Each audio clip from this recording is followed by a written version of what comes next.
First, let me welcome you all to the 9th Agi Hirshberg Symposium for Pancreatic Cancer.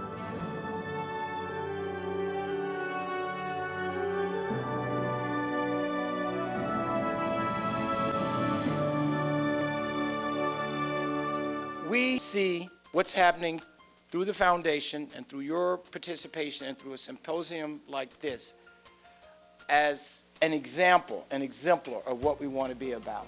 We are a group of family members, patients, physicians, researchers, and we want to be able to communicate and get to know each other and get comfortable with the topics. And we have outstanding speaker for you this morning. Dr. Joe Hines is a top-notch surgeon dealing specifically with pancreatic cancer. He's really one of the pioneers. I'm going to start this morning talking to you a little bit about the surgical management of pancreatic cancer and how we make a decision to go to the operating room, what it is we do in the operating room, but really outline for you some things that are going on here that might really impact these patients with such a horrendous disease more significantly than even the surgery piece. Teri is a gastroenterologist, particularly focusing on the inherited pancreatic cancer, the familial pancreatic cancer.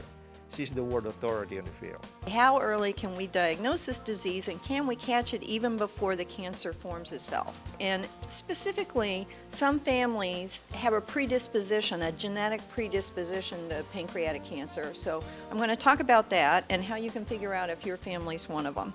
Lee Rosen, you cannot say anything about him without talking about his pioneering work.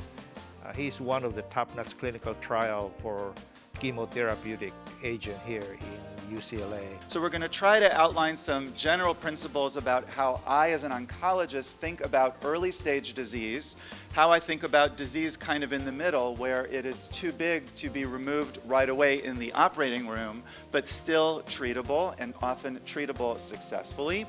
We'll talk about metastatic disease, and then we'll talk about something that's very important to me, and that is, how do we take care of patients today with the information that we and researchers around the world know, while at the same time always trying to do a better job for those patients today and those that may come our way at some point in the future. Being a psychologist, she really be able to understand of how to tackle the psychosocial, the problem, the stress management of the patient, and the interaction of the patient with their family. So my goals for this brief talk are to hopefully help you define and understand some of the triggers for stress as you deal with your treatment, develop some specific tools and strategies for managing the impact of that stress.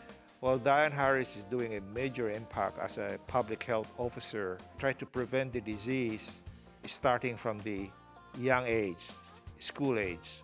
If you can provide them with a healthy diet, healthy exercise, healthy lifestyle, hopefully they won't develop the chronic disease we're seeing when they are 60, 70 years old. What are we doing on a bigger scale to work with populations in the area of primary prevention? So what do we do in order to help ensure that healthy individuals are not going down that neoplastic pathway, that we prevent the first incidence of disease, and not only cancer, but other chronic diseases in the general population. So for our friends in the room that are battling pancreatic cancer now, I promise you that this will be a day of hope. You are amongst friends. We are fighting for your health and well-being, and most important for you to have as a takeaway that the next treatment is in work. So on behalf of everyone in our health sciences community, again, welcome and thank you for what you're doing.